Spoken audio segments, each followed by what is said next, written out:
Junior ডক্টরদের যে ধর্না চলছে সেই ধর্নায় কয়েকজনকে দেখে খুব বিস্মিত করা। একাধিক দলের যারা সক্রিয় রাজনৈতিক মুখ তাদের সেখানে দেখা যাচ্ছে এবং বিশেষভাবে দেখলাম পামেলা দেবীকে সেখানে। তিনি বিজেপির নেত্রী, একটা সময় মাদক কোকেন কেসে অ্যারেস্ট হয়েছিলেন।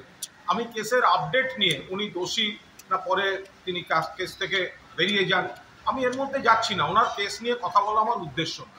আমার বক্তব্য দেখলাম সেই পামেলা দেবীও ওখানে বসে হাততালি দিচ্ছেন, স্লোগান দিচ্ছেন এবং বিপুল জিনিসপত্র নিয়ে গেছেন, সেগুলো দিচ্ছেন।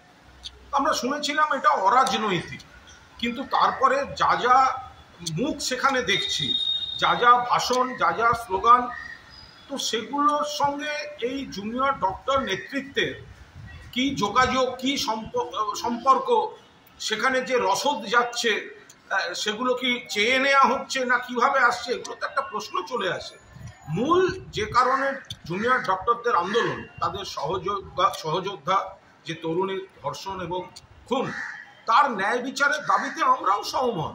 কলকাতা পুলিশ 24 ঘন্টার মধ্যে অ্যারেস্ট করে এনেছিল, তারপর থেকে তো সিবিআই দেখছে, কেস দেখছে সুপ্রিম কোর্ট। সুপ্রিম কোর্ট বলেছে কর্মবিরতি তুলে কাজে ফিরতে।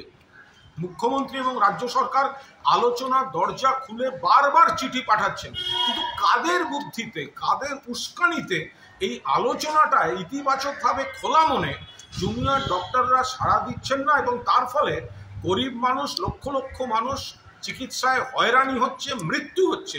এই বিষয়টা তো একটা সকলে ভেবে দেখবেন নিশ্চয়ই। তা এই পামেলা দেবীরা যখন যাচ্ছেন, তাদের সঙ্গে এই জুনিয়র ডাক্তার নেতৃত্বের এই যোগাযোগের ঠিক বিষয়টা কি, কে কাকে ডাকছেন আর কে কি রসদ দিচ্ছেন, এগুলো দেখলেই বোঝা যায় যে কেন, কোন প্ররোচনায় রাজ্য সরকারের খোলা মনের আলোচনার আমন্ত্রণে এখনো সাড়া দেননি এই জুনিয়র ডক্টররা।